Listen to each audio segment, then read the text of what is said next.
Ces feuilles, elles n'ont qu'un but,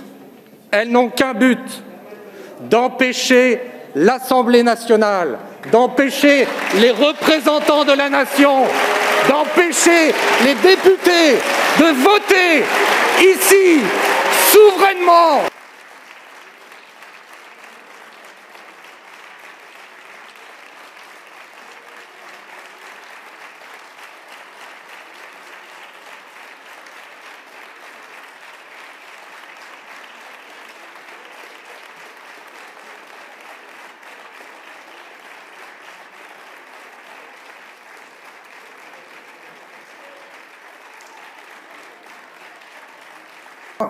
Paulette Guinchard, qui fut secrétaire d'État aux personnes âgées de 2001 à 2002, a décidé de mettre fin à ses jours à l'âge de 71 ans, en recourant au suicide assisté. Atteinte d'une maladie neurodégénérative, sa pathologie l'a amenée à prendre une décision qu'elle n'aurait sans doute pas imaginée quelques années plus tôt. En avril 2005, elle signait une tribune dans Le Monde pour défendre le choix de la France d'écarter la légalisation de l'euthanasie et du suicide assisté. Sa décision de partir a sans doute été le fruit d'une longue réflexion personnelle sur le sens de la vie. Elle a demandé à ses proches qu'ils témoignent de son choix et de sa conviction qu'il fallait changer la loi. Pourquoi endurer une cruelle agonie quand la mort peut vous délivrer d'une vie qui n'est devenue qu'une survie douloureuse et sans espoir de guérison? Ces questions existentielles, nous sommes tous amenés à nous les poser un jour, pour nous-mêmes ou pour nos proches. La crise sanitaire que nous traversons depuis plus d'un an a encore accentué cette réflexion profonde chez une grande partie de nos concitoyens. En quoi serait-il inopportun pour nous, représentants de la nation, de nous interroger aujourd'hui sur les conditions et les modalités de la fin de vie des Français? Bien au contraire, c'est plus que jamais nécessaire. Une réponse, ici et maintenant, s'impose désormais comme une impérieuse nécessité.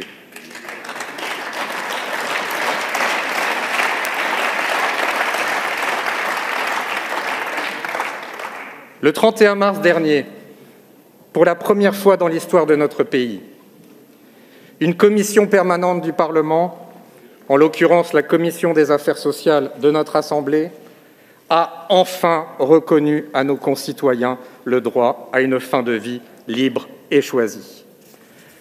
En adoptant à une large majorité, au terme de 7 heures de débat d'une grande richesse, la proposition de loi que j'ai l'honneur de vous présenter, et ceci dans une atmosphère sereine, respectueuse des opinions des uns et des autres, et sans volonté d'obstruction et d'empêchement, a été largement ratifiée. Ce jour-là, mes chers collègues, ce jour-là, nous avons montré le plus beau visage de l'Assemblée nationale. Et aujourd'hui, le visage de l'Assemblée nationale, il est là, devant moi. Ce sont ces 4000 amendements. Ces 4000 amendements, mes chers collègues, ces feuilles, elles n'ont qu'un but,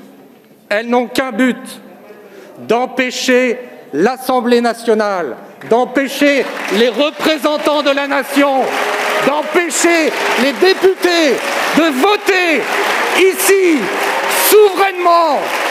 Voilà ce que c'est. Voilà l'image que vous donnez. Voilà l'image. Voilà l'image que vous donnez du Parlement.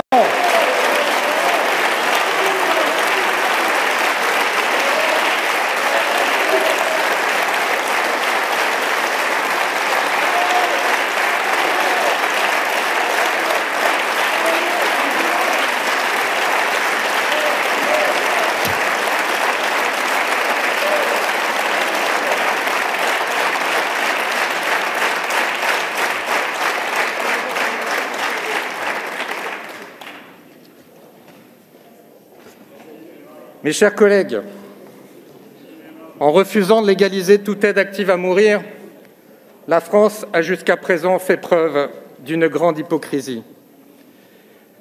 La réalité que certains ne veulent toujours pas voir, sans doute, quelle est-elle? C'est le départ de plus en plus de nos concitoyens vers les pays frontaliers pour mettre un terme à leur vie, avec la douleur supplémentaire de l'exil, pour mourir. La réalité, ce sont aussi les 2000 à 4000 euthanasies clandestines, pratiquées dans notre pays dans le secret et l'opacité.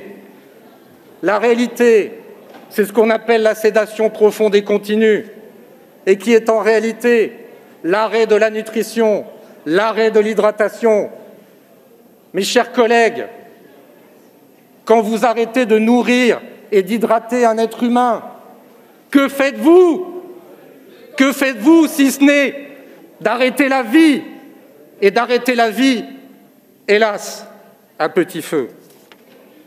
Oui, les Français nous attendent, car ils sont une immense majorité à être favorables au droit à l'euthanasie.